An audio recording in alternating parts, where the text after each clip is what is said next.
ఉపా చట్టమా? అదేదో ఉప్మా చట్టం అని అందుకు కేసు పెట్టారంట ఎవరో ఒక ఆయన. ఉపా చట్టాన్ని ఉప్మా చట్టం అన్నారంట. అనరా మరి?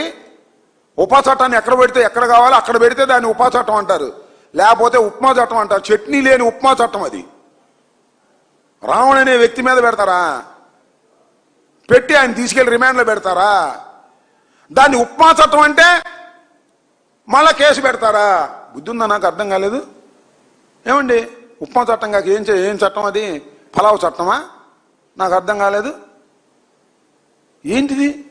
చంద్రబాబు నాయుడు గారు పెట్టమంటేనే పెట్టుంటారు, లేకపోతే లోకేష్ పెట్టమంటే పెట్టుంటారు. అంత ఉపా చట్టాన్ని ప్రయోగించవలసిన అవసరం ఉందా? మొట్టమొదటి ప్రయోగిస్తే అది ఓకే. రావణ్ ఏ రోజునైతే మాట్లాడారని వీళ్ళు పెట్టారో ఆ రోజున పెడితే దీనిలో ఏదో ఉందనుకోవచ్చు. ఒక కేసు పెట్టారు, బెయిల్ వచ్చింది. ఇంకో కేసు పెట్టారు, బెయిల్ వచ్చింది.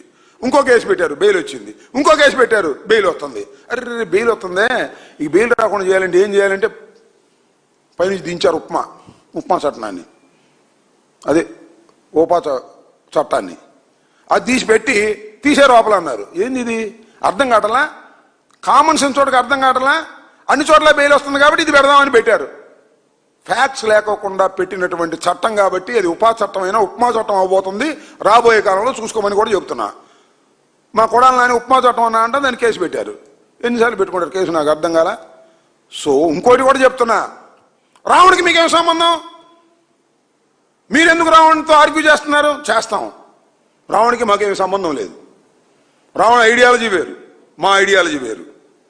నేను ఇంకోటి కూడా చెప్తున్నా, జగన్మోహన్ రెడ్డి గారిని ఎయిర్పోర్ట్ దగ్గర రావణ్కు సంబంధించినటువంటి ఒక టీంలో పనిచేస్తున్నటువంటి ఒక లేడీ వెళ్ళి జగన్మోహన్ రెడ్డి గారిని అడిగింది. ఆమె ఇప్పుడు గమన్ అనుకుంటా అడిగింది, అయ్యా మమ్మల్ని చంద్రబాబు నాయుడు గారి ప్రభుత్వం దారుణంగా కేసులు పెడుతుంది, అన్యాయంగా పెడుతుంది, అక్రమంగా పెడుతుంది, సార్ మీ సహాయం కావాలంటే అమ్మ నేను లీగల్ ఎయిడ్ ఇస్తానని చెప్పాడు.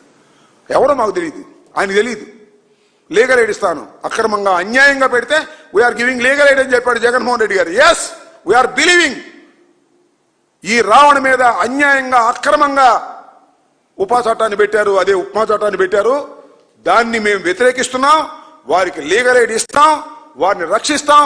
అంత మాత్రాన మా ఐడియాలజీ వేరు, ఆయన ఐడియాలజీ వేరు. ఆయన వృత్తి వేరు, మా వృత్తి వేరు. మరొకటి చెప్తున్నా, రావణ్ తెలుగుదేశం అపోజిషన్లో ఉన్నప్పుడు, మేము అధికారంలో ఉన్నప్పుడు చంద్రబాబుకు అనుకూలంగా మమ్మల్ని దూషించాడు. మేము పెట్టలేదు కేసులు. అప్పుడు ఉంది ఉప్మా, కొత్తగా ఏం తయారు కాల. అప్పుడు ఉంది ఉప్మా, అప్పుడు పెట్టలే మేము ఉప్మా. ఇప్పుడు చంద్రబాబు పెట్టాడు ఉప్మా. కాబట్టి తప్పిది, మేము అతన్ని రక్షిస్తాం. నేను తెలియకొడతాను సార్, ఏమనుకోవద్దు మీరు. పొలిటికల్ పార్టీస్ మా మీద కేసులు పెడితే మేము ఎదుర్కొంటాం, మాకు అన్ని వనరులు ఉంటాయి. After all A YouTuber, a independent, లేదా ఒక వ్యక్తి, ఒక ఇండివిజువల్ మీద కేసు పెడితే భయపడిపోతారు. భార్య భయపడిద్ది, ఆ టీం మెంబర్స్ భయపడతారు, వాళ్ళ కుటుంబ సభ్యులు భయపడతారు. అలా భయపడేవారు మమ్మల్ని అడిగితే అది ధర్మం అనుకుంటే జగన్మోహన్ రెడ్డి గారి నాయకత్వంలో లీగల్ ఎయిడ్ ఇస్తాం. లీగల్ ఎయిడ్ అంటే ఏంటి? కోర్టులో వాదించుతాం వాళ్ళ తరపున. తప్ప ఇది? జడ్జి గారికి కదా ఇష్టం అయింది. సో నేను ఇదే చెప్తున్నా, ఎవరి మీదైనా ఈ ప్రభుత్వం అన్యాయంగా అక్రమంగా తెలుగుదేశం వాళ్ళ మీద పెట్టినా కూడా వాళ్ళకి లీగల్ ఎయిడ్ లేకపోతే మేము ఇస్తాం. అది ధర్మం అనుకుంటే. తెలుగుదేశం వాళ్ళ మీద పెడుతున్నారుగా, పాపం శ్రీనివాసరావు మీద పెట్టారుగా, తీసుకెళ్లి కూర్చోబెట్టారు, దాడి చేసినా ఇంటికి పంపించారు. ఇంత దారుణాలు జరుగుతుంటే ఈ దారుణాలకు వ్యతిరేకంగా, దారుణాలకు గురి అయినటువంటి బాధితులకు అండగా వైఎస్ఆర్ కాంగ్రెస్ పార్టీ ఉంటుంది. ఉంటే తప్పు లేదు. మరోసారి చెప్తున్నా, రావణ భావాజాలం వేరు, ఐడియాలజీ వేరు. వైఎస్ఆర్ కాంగ్రెస్ పార్టీ ఐడియాలజీ వేరు. అయినా రావణ్ మీద అన్యాయంగా అక్రమంగా ఎక్సెస్ గా ప్రవర్తిస్తున్నారు. ఈ ఉప్మా చట్టాన్ని పెడుతున్నారు.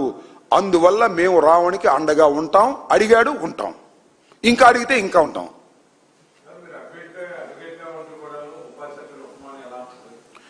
ఏంటండి ఉపాని కూడా అన్నాగా ఇంతకుముందు.